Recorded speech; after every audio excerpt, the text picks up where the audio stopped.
ॲथरच्या दमदार स्कूटर्स आता कुडाळमध्ये ॲथर 450 आणि ॲथर रिस्टा. आजच भेट द्या Ather showroom, Mumbai Goa highway, Kudal, hotel spice कोकणच्या समोर. संपर्क 9730 10 64 77. मराठी शाळा वाचवण्यासाठी आंदोलन मोर्चा काढण्यात आला होता. याबाबत मंत्री नितेश राणेंनी भाष्य केलंय.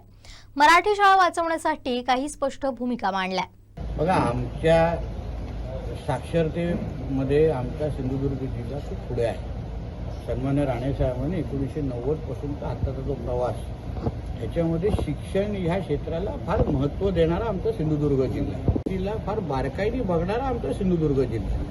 आणि मला नेहमी माझं असं मत आहे की शासन म्हणून आपण काही निर्णय घेत असताना कोकणासाठी आपले निकष वेगळे असलेच पाहिजे. या दृष्टिकोनातून फक्त मीच नाही, कोकणाचे असंख्य आमदार आणि मंत्री त्या मताचे आम्ही आहोत. आणि म्हणून याही संदर्भात, जसं पावसाळा आपल्याकडे जास्त आहे, डोंगराळ भाग आहे, तसंच निर्णय कुठलाही घेत असताना आपण जसं आमच्या पश्चिम महाराष्ट्र, मराठवाडा आणि उत्तर महाराष्ट्राचा विचार करता तिकडचे निकष ठरवत असताना ते निकष आमच्या कोकणासाठी लागणारच नाही. आणि म्हणून हेच मत मी शासनाचा प्रतिनिधी म्हणून आता मंत्रालयामध्ये जाऊन आदरणीय मुख्यमंत्री साहेबांशी बोलून, यांचे शिष्टमंडळ तिथे बोलून घेईन. शेवटी हा प्रश्न त्यांचा किंवा माझा नाही, हा प्रश्न आमचा आहे. आमची मुलं आहेत ती, आणि म्हणून आमच्या मुलांना न्याय कसा देता येईल, आमच्या शिक्षकांना न्याय कसा देता येईल आणि आमच्या मुलांचं भविष्याला आकार कसा देता येईल, ह्या दृष्टिकोनातून मी पावलं उचलणार.